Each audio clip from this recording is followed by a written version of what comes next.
Magandang araw po sa lahat. Ako po si JR Lopez Gonzalez ng Politikalong Blog TV at ito po ang ating seventh episode. And for this particular episode, we'll be tackling a very important news, a very important trend sa social media. At ito ang alam natin na sa ating mga news feeds, we always see different kinds of news from different news websites, different links that we see. Kaya naisipan kong gumawa ng isang vlog about this one kasi it is an ongoing trend. We see it everywhere. And, we know that the social media, mass media, the mainstream media, lahat ito ay very important kasi they convey the messages and they affect public opinion. And for this particular episode, we'll be trying to look into these various kinds of fake news websites, spin journalism, and I'll be giving you my thoughts about Makauson blog as well. Now, let's start. We know that the media is the fourth estate of any government. Sabi nga nila, for the three branches, legislative, executive, judiciary, and then the fourth estate is always easily the free press. Dahil ito ang nagka-counterbalance din sa lahat ng mga statements na ginagawa ng gobyerno. And obviously, it is the job of the press to criticize, to say something about the government. But this is a bit different though in this particular scenario here in the Philippines kasi it has been an ongoing trend that the media, it seems, in my opinion, is a bit too aggressive against the government. And what do I mean by this? Looking at the different headlines that you see in the internet, malalaman natin na some news are, sabihin natin, not quite fair in a way dahil yung mga headlines nila are taken sometimes out of context. And let me give you an example. Do you remember the brouhaha between, Duterte calling Mr. Obama's son of a whore, which is totally a bit different. And some headlines, ang nakasulat, Duterte calls Obama son of a whore, which is not even the real intention of the context. You see, malalaman natin if we look at the whole and listen to the whole speech, he said that it was used as an expletive and we do not use the PI word as a personal attack to someone. So dun pa lang medyo malalaman natin na parang in a way medyo merong malice. And in journalism, we know this in journalism class, these are all called spins. Spin journalism, when you try to make someone seem something seem factual, but in fact the presentation of the news is based on one's personal own political agenda, political motivation, maybe not for the person itself but for the mainstream media or so for that particular media company. So ako naman, yun ang view ko. Para sa akin, medyo nagiging negative palagi ang mga news about this current administration. I feel that being part ng journalism profession, in my opinion, dapat mas maging fair, mas maging balanced. Kasi kunwari, yung mga achievements of this current government about the 911, about the 888 complaint for corruption, and yung pagpirma ng freedom of information, I think yung mga ganitong achievements of the government must also be highlighted. At hindi lang sa mga quote-unquote extrajudicial killings that we often see now in the news. But I'm not saying, of course, na hindi ako pabor sa human rights. I'm just saying na we have also to put things into a balance. In journalism, we have this theory about gatekeeping theory, which means that the media, the heads, the executives of the media always has this kind of choice. Anong uri ng news ang kanilang ilalabas. At para sa akin, kinakailangan natin ng mabubuting gatekeeper sa ating media. Kasi the kind of image that we are portraying and the kind of image that most of the foreigners are picking up from the Philippines is a major negative, to be honest. isa nga sa mga Japanese na kakakilala ko, they said that the killings are more rampant in the Philippines. They feel na akala nga nila meron ng genocide na nangyayari.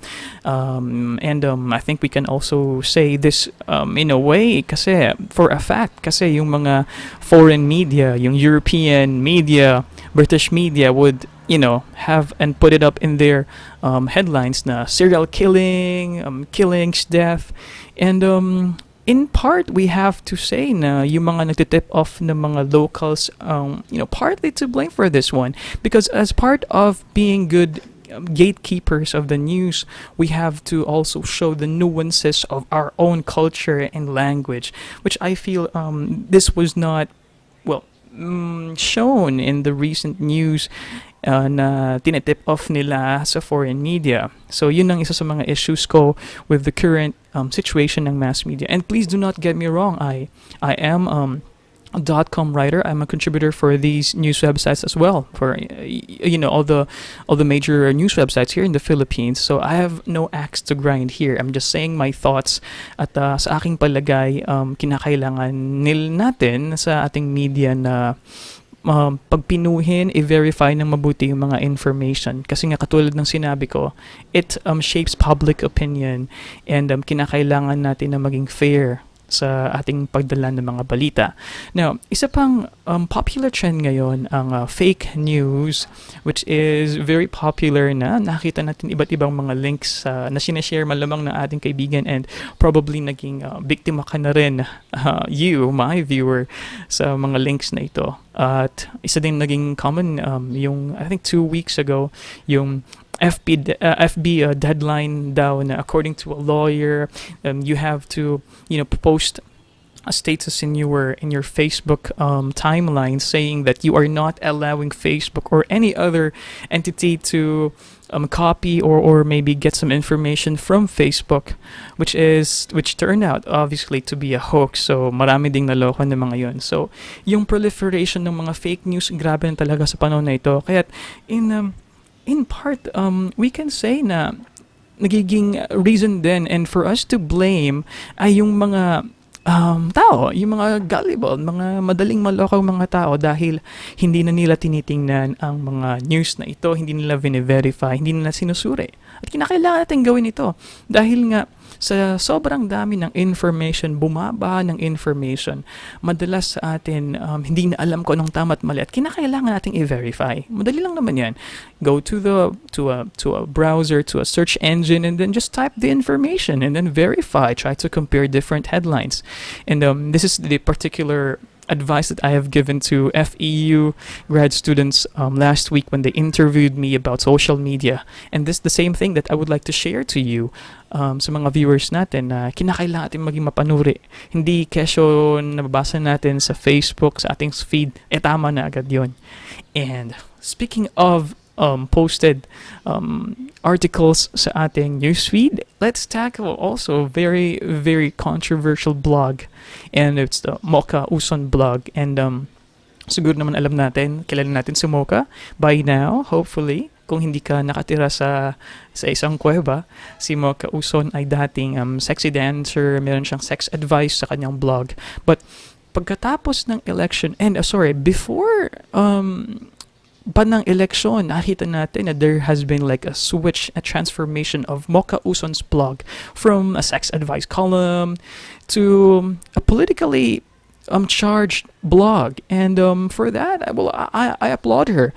Para sa akin, ito ay isang magandang effort for a netizen to come out clean, to come out open, to be frank about him or herself. At ipakilala ang kanyang sarili at ang kanyang mga opinyon. At ginawa yun ni Mocha, and sa akin, it's not a bad thing. The only thing na would make, I think, the blog and her Facebook page a bit more credible, if you ask me, is for her to verify as well. Yun ang isang issue ko dahil minsan ang kanyang mga pinopost ay mga fake news. And when I say fake news, coming from people who are not verified, with questionable byline, or if not, strangely enough made up stories in the internet, and we don't need that. We do not want that. It will just confuse the people. So para sa akin, yun ang kinakailangan lang na improvement na gagawin ni Mocha. But overall, it's her right of it's her right to express herself, her political beliefs. And in fact, she was very frank about it. She said that she is not a journalist. She's just expressing herself. At kaya nga hindi rin ako sang-ayon sa ginawa ng iba na nagkaroon sila ng change.org petition laban kay Mocha, saying na dapat isuspend ng Facebook si Mocha for giving off false information. Well, in the end, it's your choice whether or not you would like to subscribe to her or not.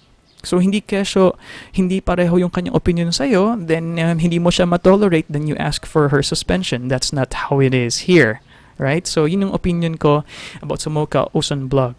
Para sa akin, I salute her for expressing for herself, and that's one of the best features of our democracy.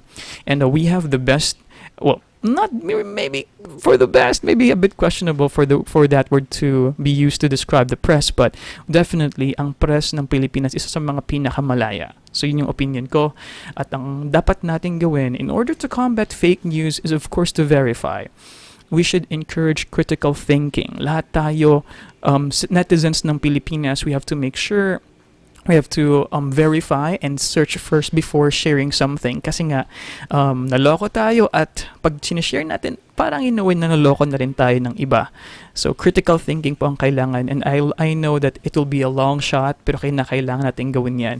So, the only thing, the antithesis for lie is always truth. Yun lang yung paningin ko dyan. So, kinakailangan natin sabihin natin kung anong totoo, ano ang balanced na facts, para naman makombat natin yung kasinungalingan at ang mga agenda at propaganda ng iba't ibang spheres ng paniniwala at ideolohiya dito sa Pilipinas. So, sa ating mga viewers, yun pong aking opinion, and I think it's a bit long for me to give not a rant but my opinion for this particular issue.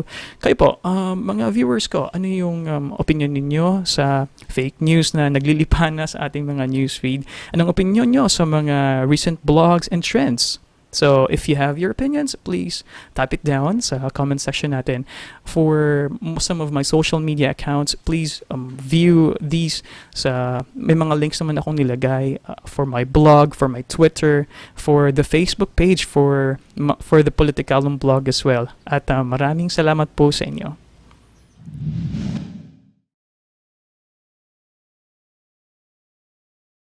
Wrong information always shown by the media. Negative images just to make criteria. Infecting the young minds faster than bacteria. Kids wanna act like what they see in the cinemas, yo.